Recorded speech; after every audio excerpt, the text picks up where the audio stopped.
So yeah.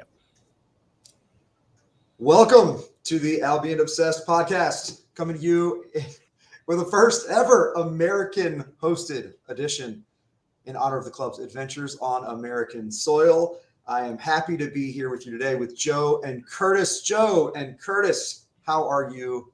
And how does it feel to have your beloved club playing on American soil? Yeah, no, I'm feeling good, mate.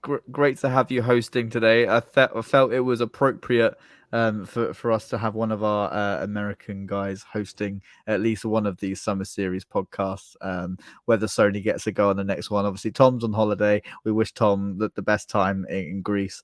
And if you're watching, Tom, hello. But yeah, no, it feels weird, but it's also been really exciting to see the Albion over there and to see you guys, take to this like you've been watching this club for 20 years. It's been so good, and the experiences you guys have had. I've said it to you, Dagan. I've said it to many other people. I've never been so happy for a group of people, and you all deserve everything. So yeah, it's been very weird but very exciting. Yeah, and I mean, I can only echo what Joe was saying there.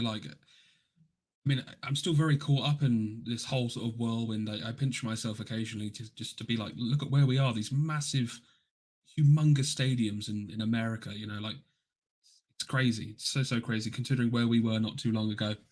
But I'm just so immensely happy that we're doing so well and we are building such an interesting, vast fan base with people such as yourself and Sony and so many other fantastic American fans that we've had the privilege of speaking to, and across the globe, really. So yeah, but no, it's just amazing. I'm so proud of the club and the fan base.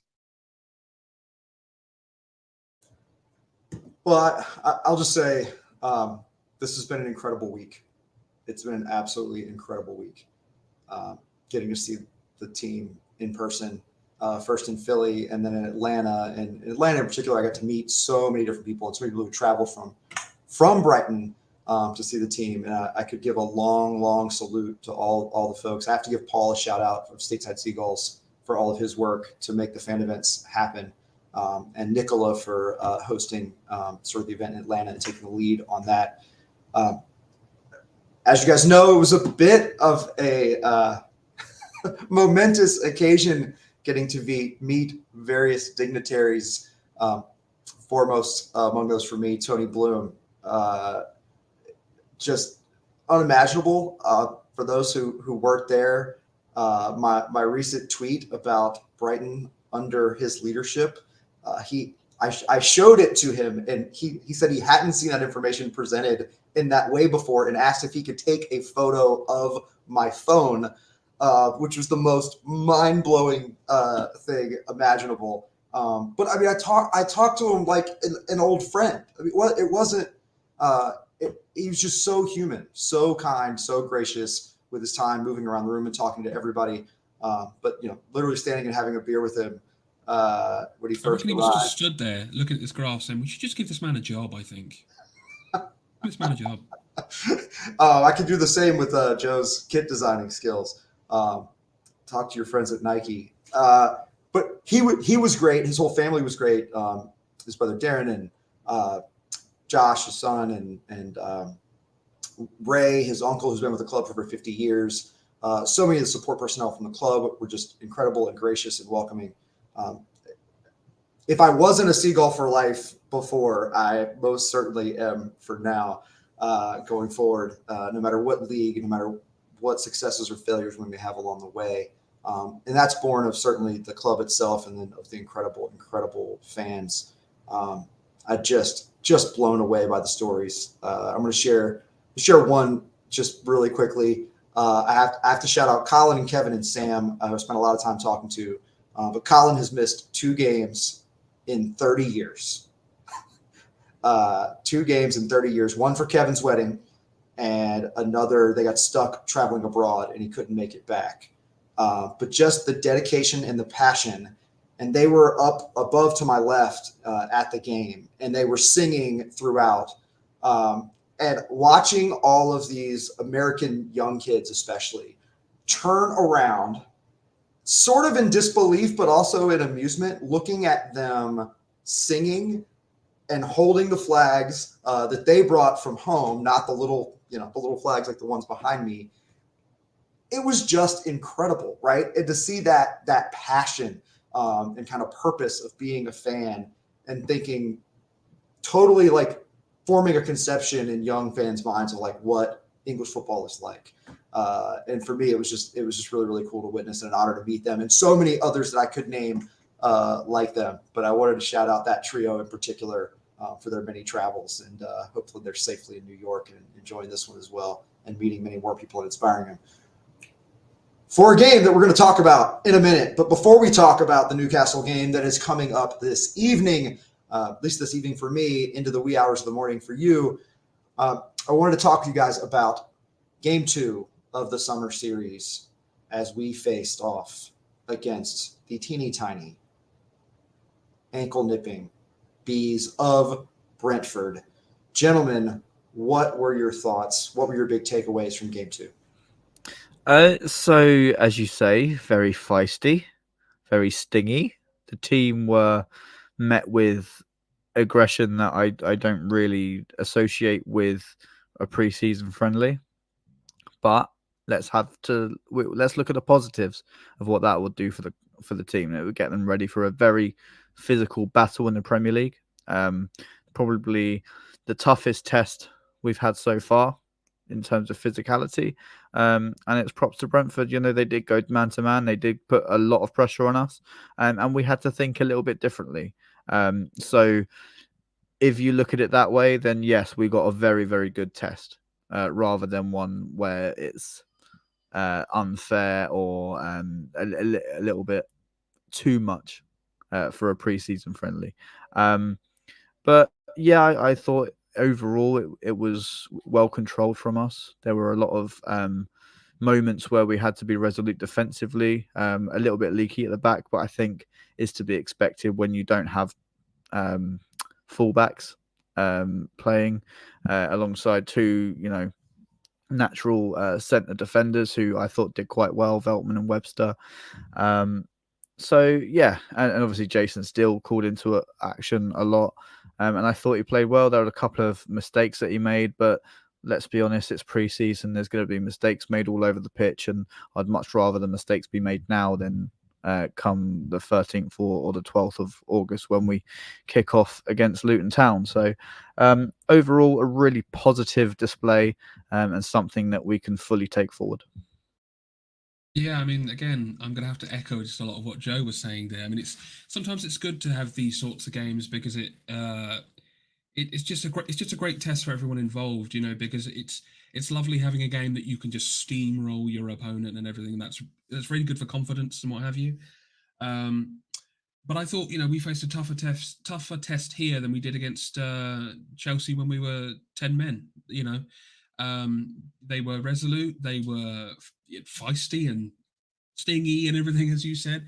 But yeah, they pushed us, and I think it was a really good test. And I thought Steele was outstanding when he had to go for the saves and whatnot. It was just really important minutes for a lot of the players. I thought people like João Pedro looked really great as well, and of course, the man pictured below. Adingra, but I'm sure we'll get to talking about him in a minute. But yeah, just outstanding. I thought it was a really necessary and really important game for us. Yeah, did you guys note any sort of major differences or particular similarities? Anything that was really an improvement, or maybe a step back, or maybe something you have a lingering concern or level of excitement over that you saw? The thing that I'm really, really excited about is Simon Adingra. And I know we've only seen him for 30 minutes against Chelsea. However long you played against Brentford, my brain fails me tonight. I'm sorry that I can't give you the exact stats. But my God, that guy is direct and electric. He is so good. And it'd be really interesting to get your view on Adingra as well, Dagan, from somebody that was in the stadium. But when we talk about Matoma's form at the tail end of last season, it's no secret that he was tailing off. He was still very important for us, don't get me wrong. But I think he was lacking that competition. I think he felt, okay, my spot's safe. Simon Adingra is knocking at your door now, Karu.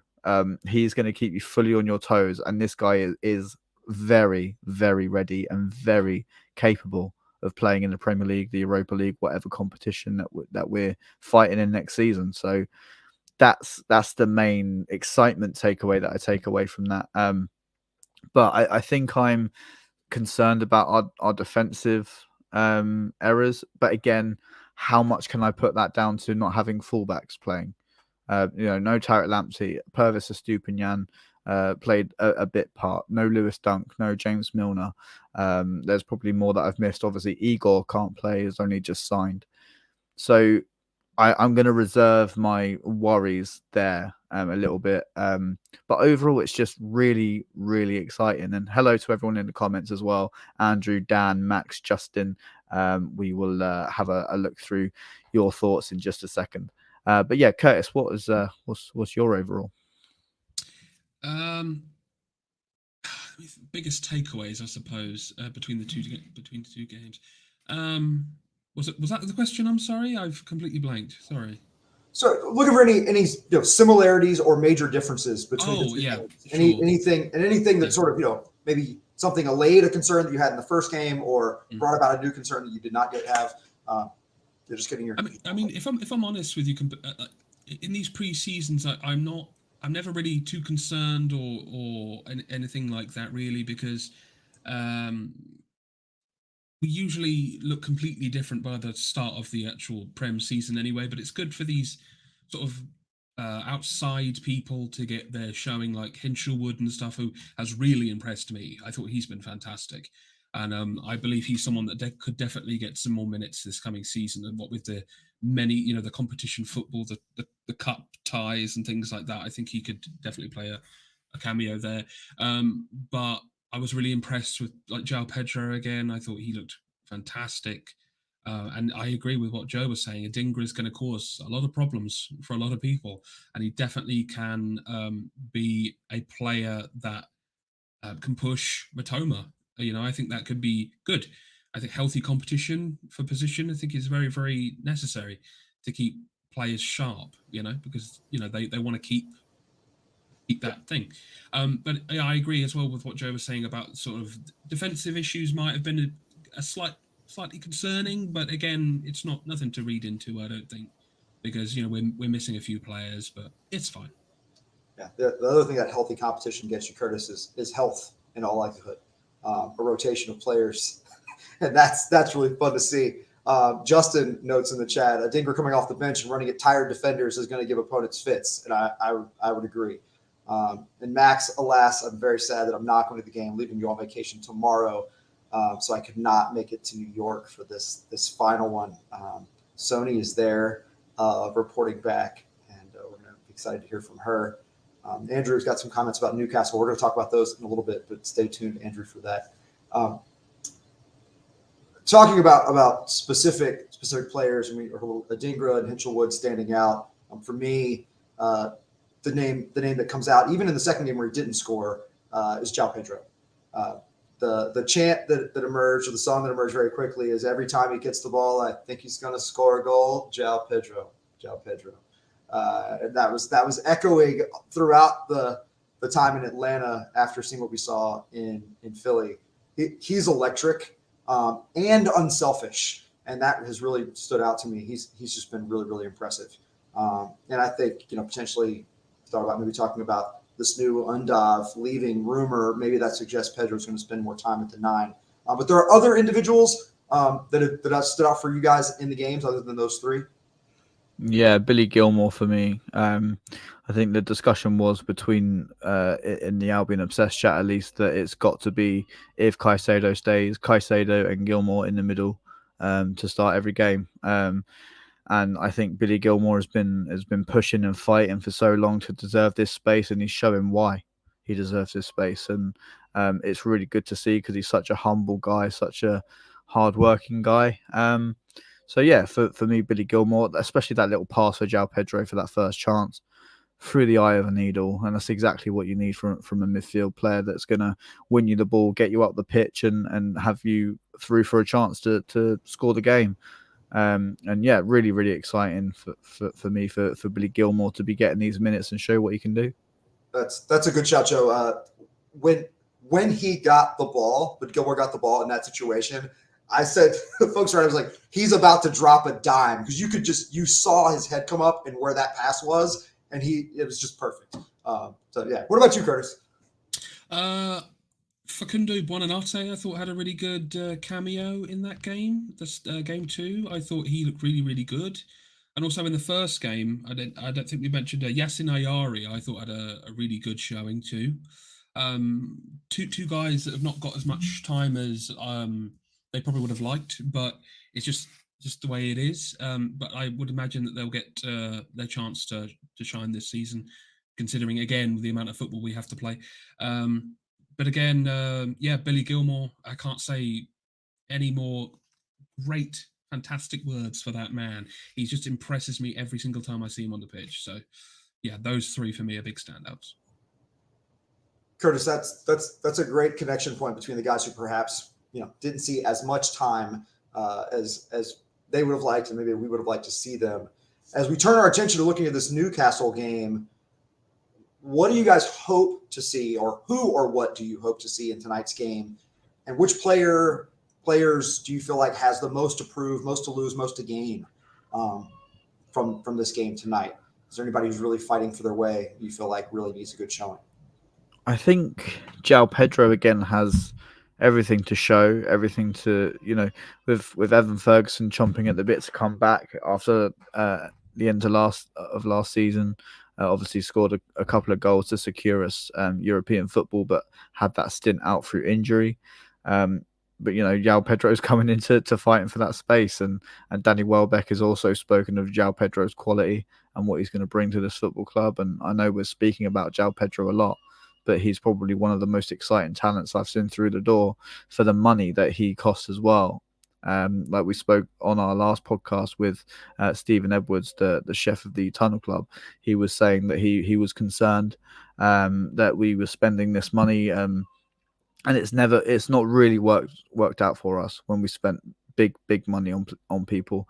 And João Pedro's doing what he does and proving him wrong, hopefully. Yeah, but Joe, what dish would João Pedro be? A very spicy one, Curtis. One that will frighten defenses left, right, and centre. It's fantastic, to see this guy come in and be so excited. Ryan Adset in the comments. Hello, Ryan. How are you, mate? So yeah, really, really exciting times. And I think it's João Pedro's spot to lose, to be honest. Yeah, I mean, I actually would like to see more time for Ferguson. I think it would be really good for him. Maybe a pairing of those two would be great. I'd like to see that. But no one particular player am I sort of vying to see. I think there'll be a lot of rotation through this game. And considering, we've heard Eddie Howe basically say he's going to be putting out a completely different Newcastle team. It's gonna be interesting. It's gonna be interesting. I'm excited for this game tonight. How it's gonna look, because again, it's gonna be really, really tough against a really well drilled, really tricky Newcastle under Howe. So we'll just have to wait and see what comes along.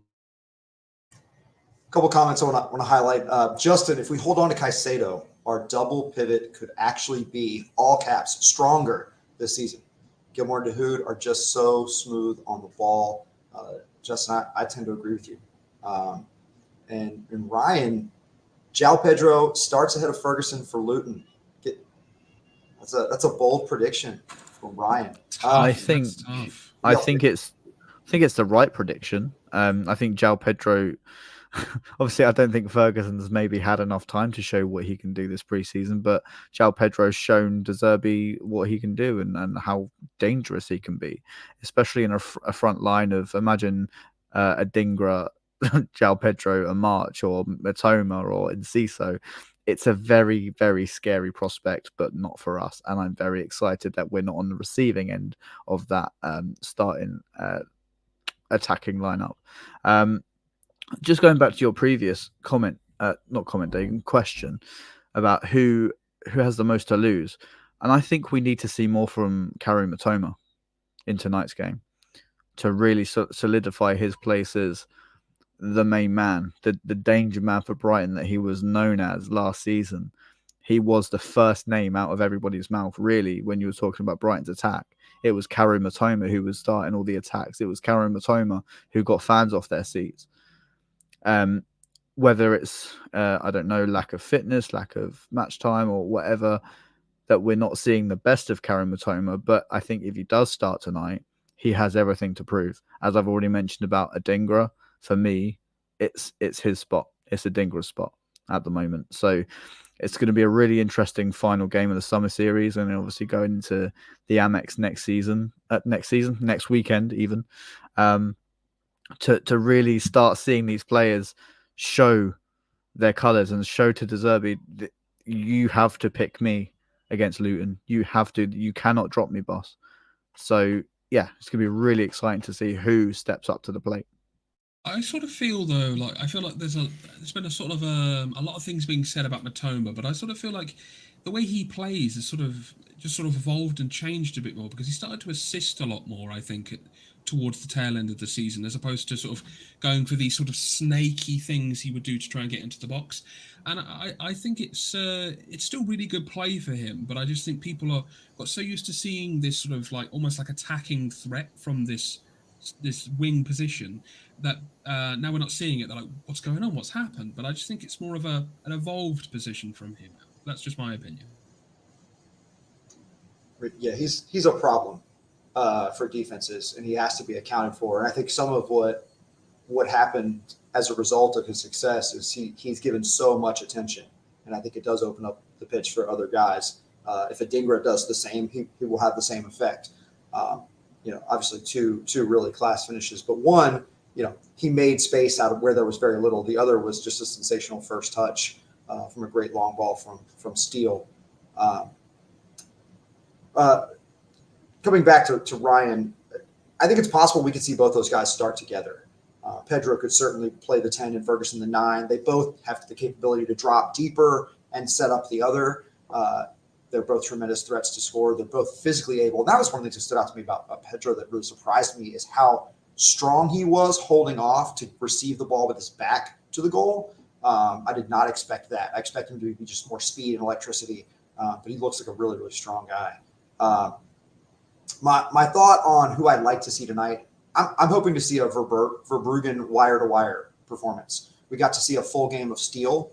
Steele obviously acquitted himself very, very well with some incredible saves, some incredible shot stopping, and obviously the nice distribution on the assist. He also had some really shaky moments with some questionable passes that left everybody moaning and head scratching, that led to at least one of those tremendous shot stopping opportunities. I think it's going to be hard to judge the keepers with the sort of the defense that we've been putting out there, because they've been under a lot of fire. The goals Verbruggen conceded were all with 10 men.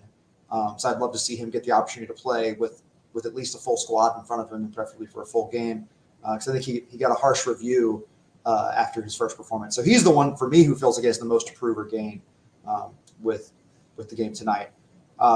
Guys, who at this point, there's more to see.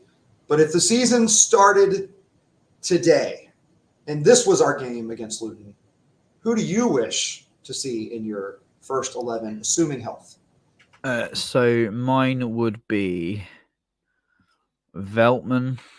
So wait, am I assuming that everyone's fit? Did you say? We're going to assume that everyone's fit. And I'm going to ask anybody in the comments, go ahead and throw your 11 in as well. We'd love to see him. All right. So assuming everyone's fit, it's got to be Steele, Veltman,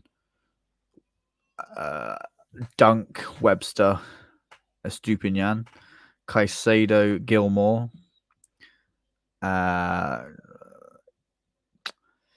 Pedro in the 10, March, and Adingra on the wings, and Ferguson up top. And that's obviously I agreed with Ryan's statement earlier that Pedro starts ahead of Ferguson, but I also agree with you, Dagan, that they can be a force to be reckoned with if starting together. And as you say, João Pedro can prove that he can play in any position across the front line, any position behind the striker in the attacking midfield role as well. So, that would be my starting 11. So was that Adingra in place of Matoma on the left. Is that what I heard? Was. Yeah. Okay. You had Pascal Gross where? Yeah, that's the issue. That's the issue. Would I put Veltman at centre back and Pascal Gross right back? Probably, but that's my choice. But obviously, yeah, you have to find somewhere for Pascal Gross. It's just, we've not even spoken about Enciso. Where does Enciso fit? This guy's incredible. This guy's electric. Towards the end of last Isn't season that and nice what he's though? shown as well. We're like, Yeah, where does it? absolutely. So many amazing players, like at our beck and call on the bench and whatnot. It's fantastic. I'm so thankful that it's not my job to pick the 11. So thanks for that question, Dagan. Appreciate it. Curtis, what about you? Who's your 11? For me, again, I feel like I'm being very boring this evening, but I'm going to have to echo with what Joe said there. I think that's just honestly the perfect lineup. What I would choose if everyone was fit. Yeah, not much to add to that, unfortunately. What about yourself, Dagan? What would you say? It's really, really tough. I don't know enough about Luton yet. That will come. I'm going on vacation this week, so I will do all of my homework as I did last year in picking a team. This year, I'll devote myself to learning more about the league writ large. And I owe everybody who's been tracking the transfer rumor document, because I have not given that any attention this week as I've tried to keep up with my life at work as well as my travels to watch the Albion play. Yeah, hard to be a fan and an employee of anywhere else and a journalist all at the same time, I guess. Never attempted that. But gosh, starting 11. I think Steele has earned the start for game one as of today. I wouldn't rule out Verbruggen wrestling that away from him, but I would say today Steele kept the job with his performance the other night, if there was in fact a competition. Having not seen Julio, my expectation is he's going to be the starting left center back, so I'm going to plug him in there and Dunk on the other side. If Dunk's unavailable, I think maybe you see Veltman. I think he outplayed Webster so far, and then that would put Gross at right back. I think, like you, Joe, if it's everybody, it's for me Dunk and Igor in the center, Stupinan obviously in his usual left back spot, and Veltman at right back. Caicedo is a lock. I think there's a question whether you have Gross or Gilmore in that other midfield pivot position. That's the spot that makes the most sense for Gross. I think, if you're going to put Veltman at right back. But I think Gilmore has just been phenomenal. But it's hard to say Pascal Gross doesn't have a spot. The other thing to suggest is João Pedro up front and Pascal Gross in the 10. Right. We've seen him play there very effectively. He can float all the way across in all empty spaces and link up with, Adingra, March and João Pedro to create ample chances. So that's also another option for De Zerbi. And as Curtis says, it's mad that we've got all these options because, 3 years ago, what do we have? Malpay and Welbeck to choose from. So light on a lot of options, and we were plagued by injury. I mean, last season especially. So it's good to see us really stocking up the bench.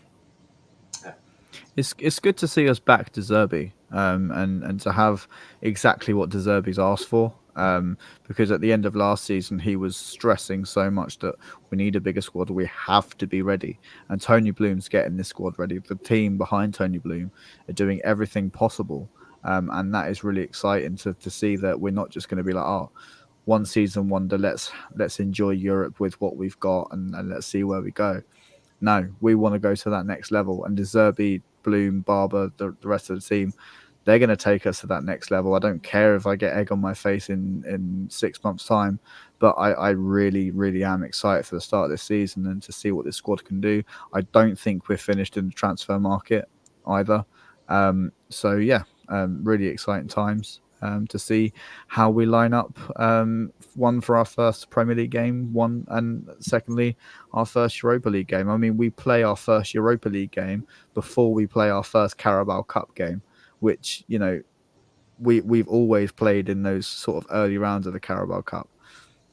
And it's weird to see that we're getting this sort of VIP treatment that we don't have to play those very glamorous fixtures at, I won't disrespect any clubs, but, very glamorous fixtures at League Two clubs, etc. Finishing out March, like the same front line. No, not the same front line, because I would still start Matoma. I would still give Matoma the spot on the other wing. For me, I think Adingra as a change of pace is still the right call at this point. Let him earn it. I mean, 2 goals was certainly impressive, but Matoma was you could make a case he was one of our most important players for the season last year. I think it's his. And then I would play those two. I certainly wouldn't have Ferguson on the bench. I think we are always better with Ferguson out there. He's just a threat. He creates that vertical space. He's able to win the ball in the air. I think the world of him. And I think certainly without Undav, Ferguson's ability to drag defenders and find openings in small windows is really, really unique, because Undav, we talked about that on the last pod, but he just finds space in a way that many can't. So that's my 11. But injuries, and all those things can become a factor and change things around. And we could see something tonight that changes things as well. We have a little bit of time. Do we want to talk about, Joe, you mentioned you don't think we're done in the transfer window. What thoughts do either of you have about who we might be targeting, what positions we might most need support in? I think there's some consensus around this, but I'd be interested to hear your thoughts. And today, oh my gosh, RDZ said he has a midfielder in mind, a name unspoken, unsaid, not willing to be revealed. Do you have thoughts on who the mystery man might be? I have no idea who the mystery man is. Roberto De Zerbi knows a lot more about football than I do, so I wouldn't even I wouldn't even begin to speculate on who that might be. But whoever it is, I'm sure that they could come in and do an absolutely stellar job. If Roberto De Zerbi likes them, I also really like them.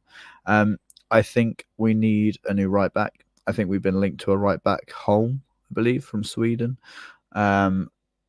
I'm not overly convinced by what I've seen, but I reserve my judgment on all players until I see them in a Brighton shirt for at least 5, 6, 7, 8 games, until I have my first initial thoughts. And then I don't know why. And this is based on absolutely nothing at all. No sources, no nothing. Just a gut feeling that we're going to make some bizarre, random stellar signing for crazy money. I don't know why, but I just got a feeling that we're withholding something big, that we're going to make a huge statement in the transfer market and say Brighton and Hove Albion have arrived and we've got this guy too. Whether that be Kudus, who knows? Whether that be a bizarre turnaround in fate that we get Levi Colwill, who knows? But I just really, I know we said we wouldn't mention him. I just really think that we've got something up our sleeves. And I'm really excited to see how the rest of this window pans out. I think it's important to mention this. I know I said we wouldn't mention this, but I just saw Brighton Bubble tweet something about Moises Caicedo and that deal from a tier 2 source, stating that Chelsea are preparing their 5th and final bid. So whether you take anything from that, whether they're putting pressure on us, but Tony Bloom always wins. That's all I'll say on that. What do I think we need to strengthen? Yeah, I think the right back position, definitely. I think that's been somewhere where we should have probably already made signings for, like last season and what have you. We looked a bit weak there. Where else? Yeah, I think depending on how the Caicedo situation goes, that will play a factor into signing somebody else as well. Obviously, I mean, I would like Kudus to be the player that comes in, but I realise that he's getting a lot of interest from a lot of top clubs. I mean, I've heard today that Man United are in for him now. I've heard that blue Premier League club in London, they're interested in him as well. I won't say their name because the fans will hear and they'll be like,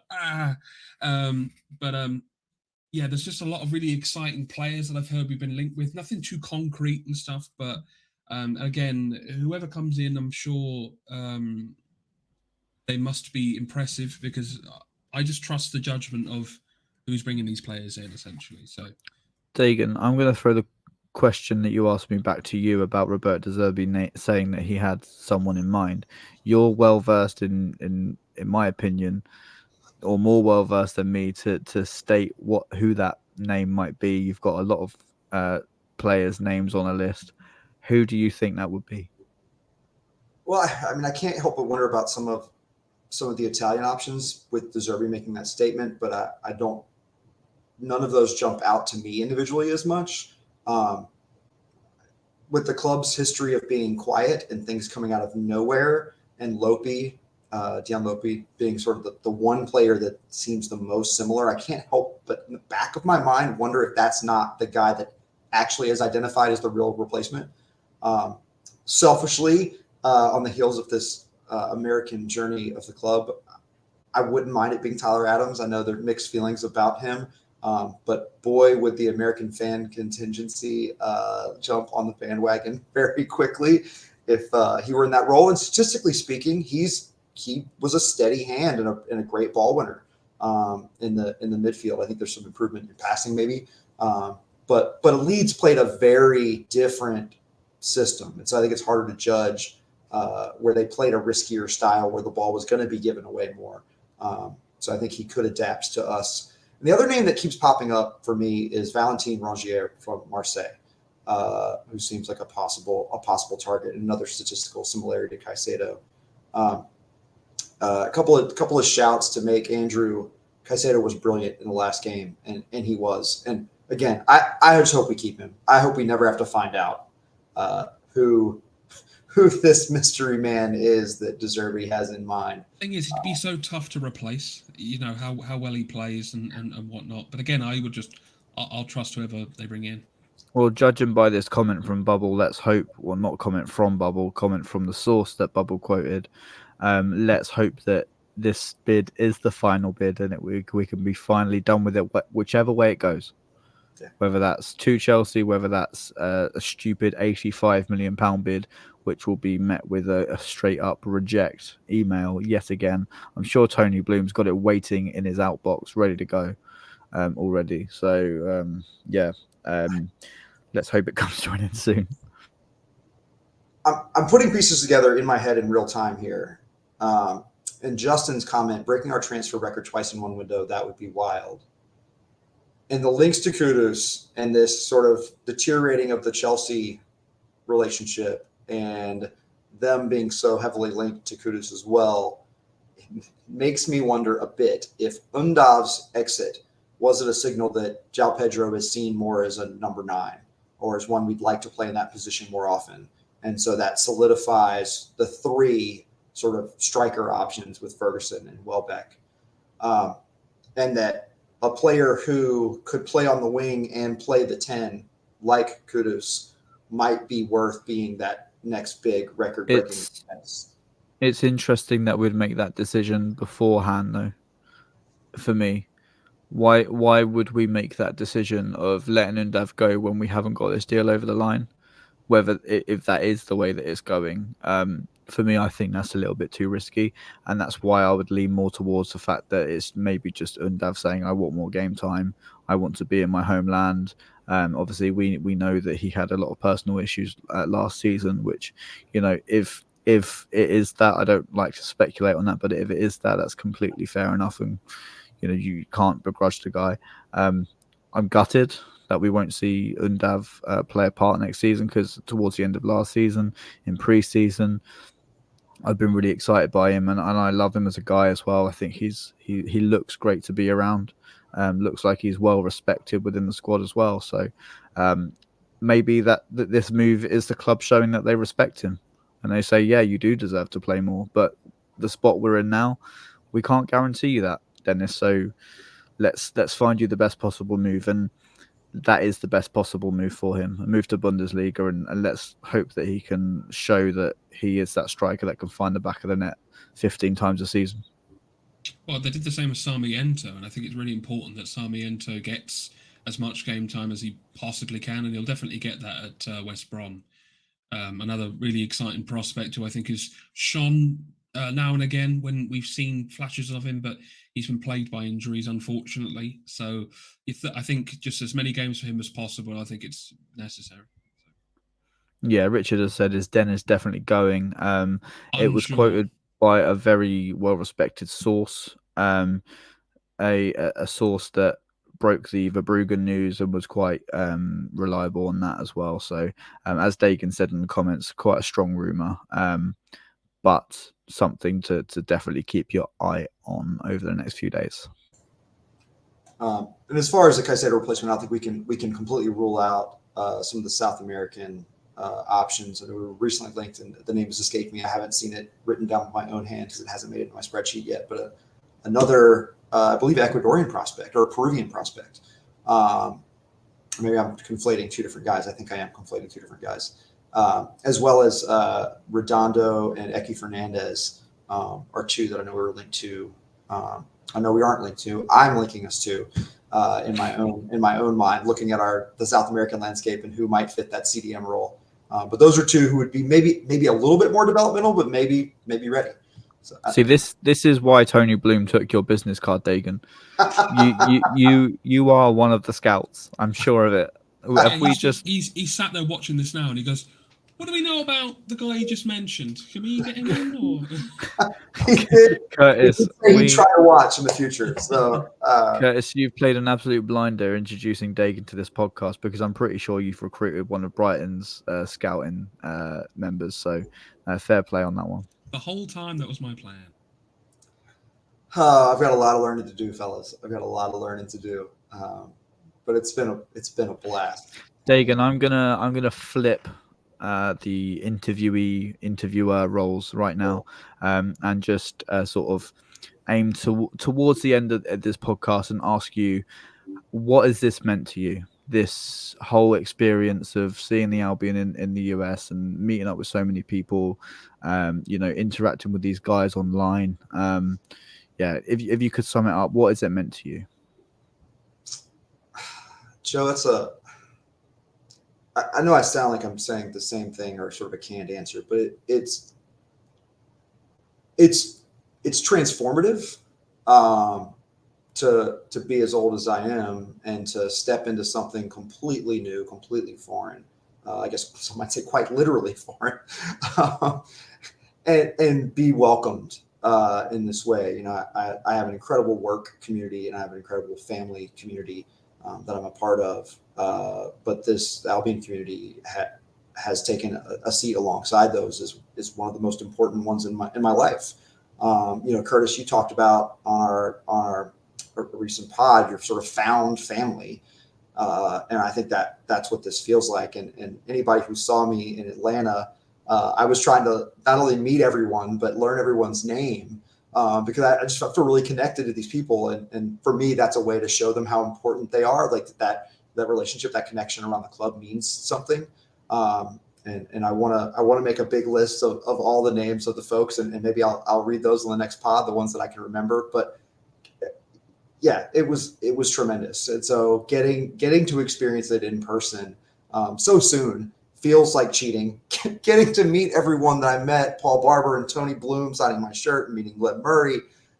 Like, I don't feel like I deserve that. And you guys have been, very gracious to say that, oh, no, you do. You drove, 8 hours there and back and you deserve it as much as anybody. But I just feel like a guest to something that's been welcomed in maybe undeservedly.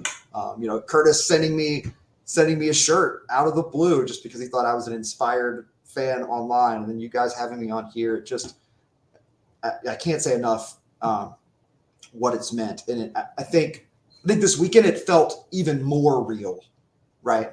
To be in it and among it with people who have made their life of it, not just online, not just having this kind of conversation or a Twitter DM conversation with stateside fans in particular. There were several people I wanted to get up with and didn't connect with because I was just going in so many different directions.